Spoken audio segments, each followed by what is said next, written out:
We like to think we're in control, but human behavior is surprisingly easy to shape. I'm pitting William Cooper's dark psychology and manipulation, focusing on tactical triggers, against Philip Zimbardo's The Lucifer Effect, which shows how systems can turn anyone unrecognizable.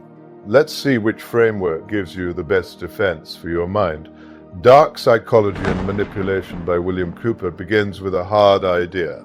People do not think as rationally as they like to believe.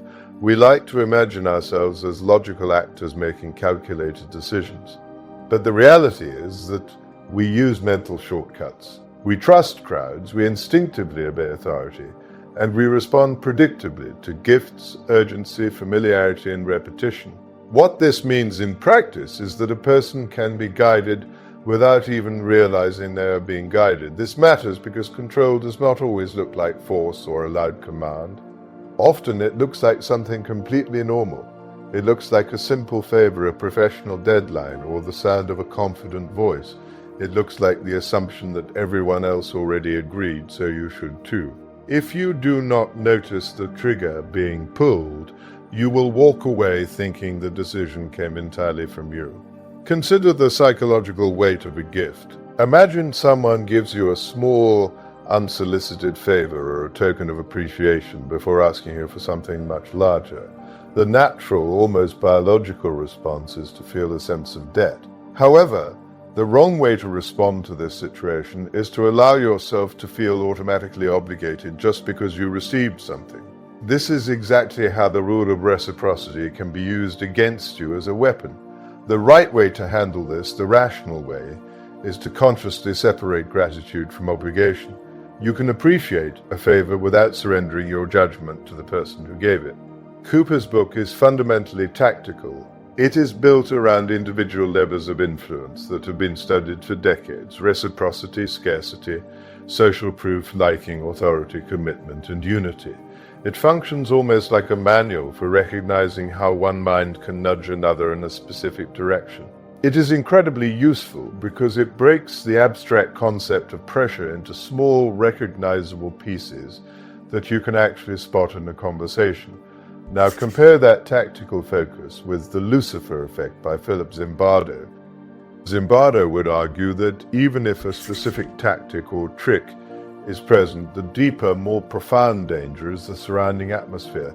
A person placed in a controlled environment may start acting in ways that are totally out of character, not because they were tricked by a single word, but because the environment keeps pressing them in the same direction over and over again.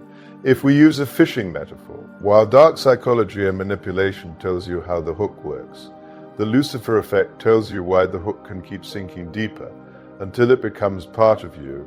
Zimbardo's approach is structural. He isn't just asking what one person says to another in a single moment. He is asking what happens when a human being is placed inside a system that systematically reshapes their identity, their role, and their behavior. His research shows that evil and cruelty are not always the products of a monstrous or bad personality. More often than we want to believe, they grow from normal people simply adapting to a setup that rewards obedience and punishes any form of resistance.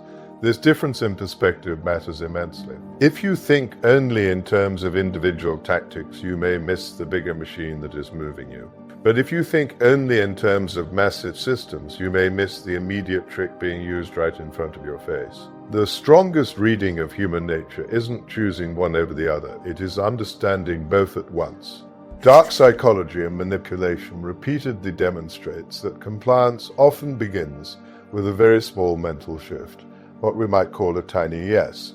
It might be a small public statement, a signature on a non-binding petition, or a quick assumption that if many people believe it, it must be right. But once that first step happens, the psychological principle of consistency starts doing the heavy lifting. Human beings have a deep-seated need to stay aligned with what they've already said or done. This is why the wrong way to react to pressure is to keep moving forward, just because you already took the first step. If you signed, clicked, agreed, or even just nodded, that does not mean you are legally or morally obligated to continue. The right way to break this spell is to stop and ask whether the next step still makes sense on its own merits, regardless of what you did 5 minutes ago. That one simple habit can block a vast amount of professional and personal manipulation. However, the Lucifer effect adds a much deeper, more unsettling warning. Once a person is fully immersed inside a strong role or a rigid institution, they may not even experience their own behavior as unusual. They adapt to the role, the group expectations, and the new normal around them. In these cases, compliance isn't just something you do.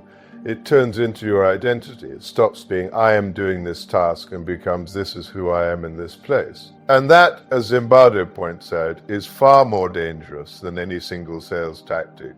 One of the clearest insights Cooper offers in Dark Psychology and Manipulation is how often we follow what feels familiar, approved, attractive, or popular. Factors like liking, authority, and social proof are the hinges on which the door of the mind swings. If a person seems credible, similar to you or already accepted by a group you admire, your guard can drop almost instantly. Here is the right way to handle that in your daily life. If someone you genuinely like, or someone who's working very hard to be likable, is trying to sell you an idea or a product, you must intentionally separate the person from the claim. Just because someone is friendly does not mean their message is true. Just because someone wears the uniform of authority well does not mean they deserve your blind obedience. This is the practical defense that Cooper's book keeps pointing toward. Deconstruct the influence into its parts. The Lucifer Effect does something much more disturbing.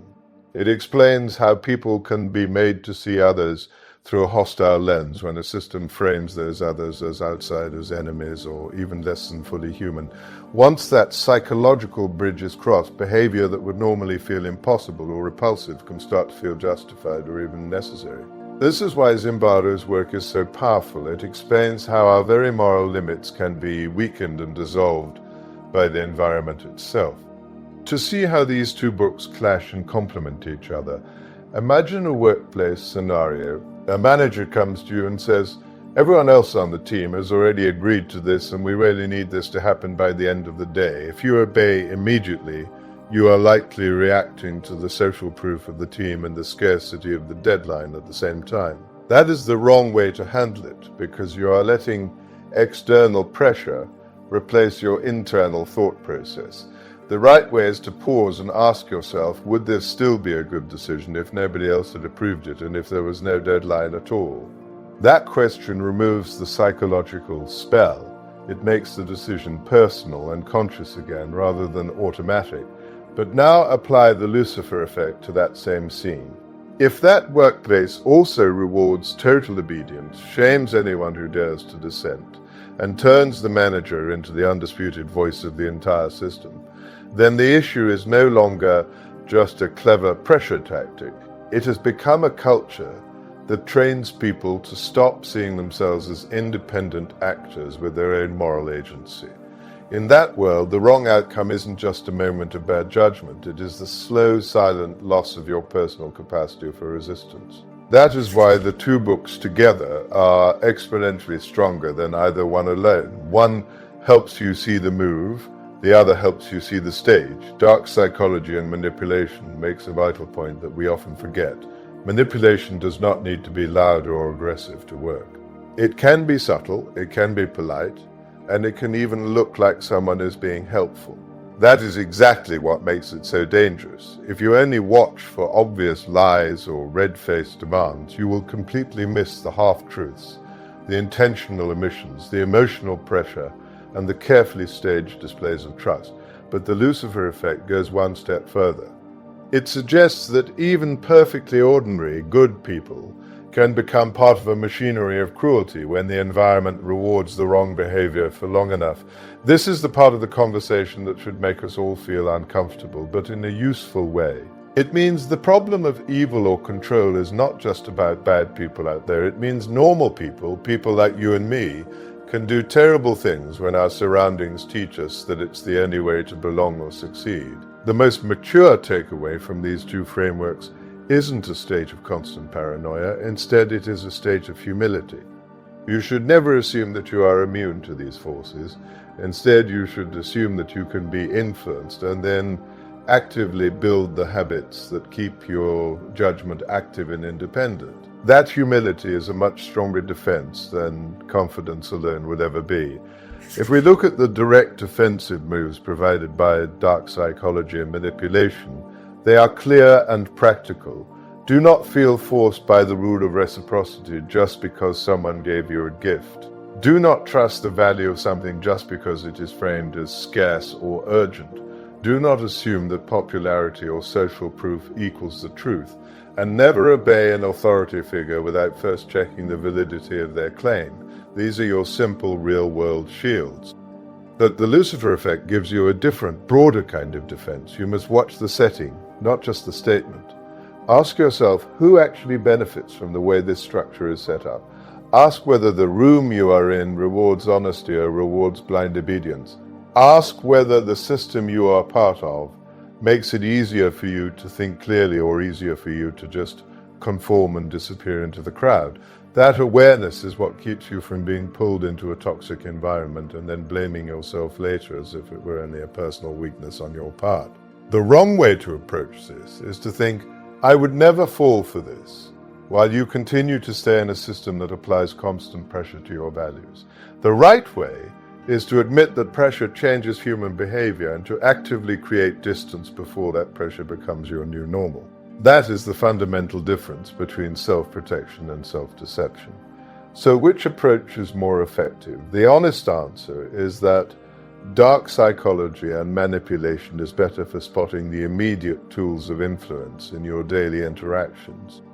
It's the sharper guide for resisting manipulation in the moment. However, if you want the deeper, more haunting warning about how ordinary people can become dangerous when they lose themselves inside the wrong system, the Lucifer Effect is more important. The best conclusion is a hybrid one. You need William Cooper's awareness of individual pressure points, and you need Philip Zimbardo's awareness of environment, role, and system.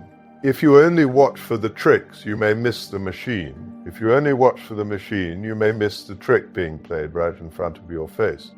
At the end of the day, people are not just persuaded by clever words, they are shaped by incentives, by their identity, by the authority figures they look up to, and by the world that surrounds them. Once you truly understand that, you stop assuming that human behavior is as stable as it looks. You start seeing just how fragile our independence really is, and that is exactly when you can finally start to protect it.